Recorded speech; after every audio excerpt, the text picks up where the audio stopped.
Are you a New York Knicks fan? If so, then it appears you finally have something to be excited about. For years, they have literally been the laughingstock of the NBA, and some people thought they might never be good again. But who's laughing now? Currently sitting at 7th in the Eastern Conference, the Knicks are on pace to make the playoffs for the first time since 2013. Now, 7th may not sound that impressive, but just a couple games ago they were in 5th, and the race between 4th and 8th is very tight, so they could finish anywhere between 4th to 8th. Now, making the playoffs is one thing, but can they actually make any noise when they get there? The first, most obvious, and significant change from last season is their defense. They're second in the NBA in defensive rating. And for reference, last season they finished 23rd, which is out of 30 by the way. They also rank first in opponents' points per game, which means they have the best defense in the NBA in terms of allowing the fewest points.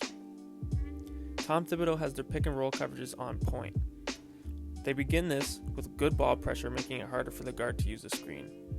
Also, when they run drop coverage, they don't have the big sag as far back into the paint, which prevents the guard from being able to make easy mid-range jumpers, and also prevents him from having uncontested threes off the screen.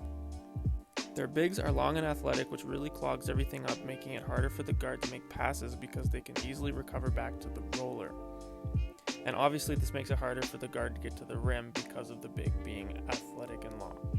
Something very important as well is they are allowing the lowest opponent three-point percentage in the league. They are able to do this through textbook defensive rotations and having long athletes such as Kevin Knox and RJ Barrett out on the perimeter. They really try to run shooters off the line and send them to the rim where they'll meet Mitchell Robinson and Nerlens Noel, who have been great at blocking shots and as well as altering them this season. They can also get away with this because of how textbook their rotations are, and if the driver decides to make a pass, they can rotate back out and run the shooters off the line again and funnel them back into the shot blockers again on the weak side. Offensively, we have to begin with Julius Randle and the work that he's putting in. He's having a career year, and he's proving all his doubters wrong. Averaging 23, 11 rebounds, and 5 assists, he is carrying the offensive load for this team. Perhaps the biggest contributing factor to his success is he's increased his three-point percentage by nearly 9%. If you don't know, that's huge. This opens up a lot of other opportunities as well because now teams have to respect his jumper that much more, which can make it easy for him to attack the basket and also use his strong frame to literally bully guys. He can post up well, and he's even hitting some Kobe-like fades when he needs it. And he's a good passer as well when he's leading the break.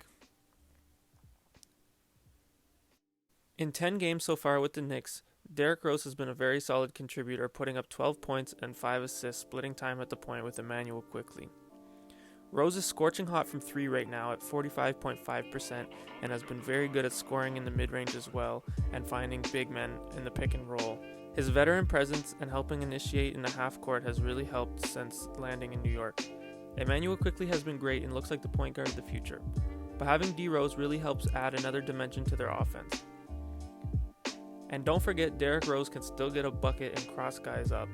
In my opinion, RJ Barrett is having an underrated season, averaging 16.5 points and 6 rebounds a game. Playing in New York is tough because the criticism that comes with it.